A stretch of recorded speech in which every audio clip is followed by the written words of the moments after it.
I am Ptolemy XIV, Pharaoh of Egypt. On January 15, 47 BCE, fate thrust me onto the throne of Egypt.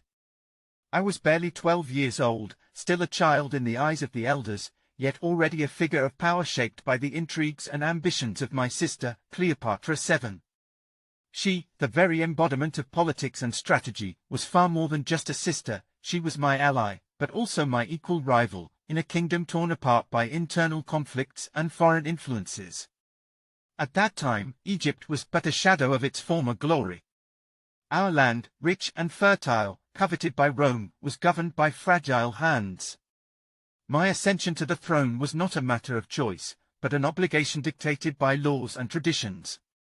As was customary in our dynasty, I became co-regent with my sister Cleopatra, though, in reality, it was she who held the reins of power.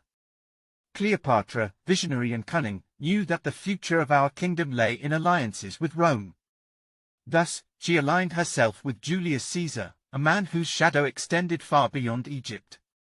Their relationship left me perplexed. On one hand, it brought fragile stability to our throne, but on the other, it exposed our nation to Roman influence. As a young pharaoh, I was often sidelined from important matters, treated as little more than a figurehead. During those years, I watched, listened, and learned. I observed Cleopatra negotiating with Caesar, calculating every move while consolidating her power. I wondered about the role I was meant to play in this vast web of alliances and betrayals.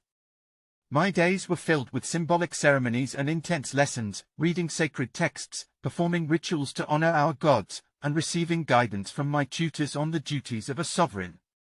Yet behind the gilded walls of the palace, I felt the noose tightening. After Caesar's assassination in 44 BCE, the Roman world plunged into chaos. Cleopatra, ever the strategist, allied herself with Mark Antony, seeing in him a chance to preserve our kingdom. However, that same chaos hastened my own downfall. I would not live to witness these events fully unfold. My death, mysterious and untimely, came in 44 BCE, at the age of just 15. Many whispered that I had been poisoned, perhaps on the orders of my own sister, who saw me as an obstacle to her sole reign.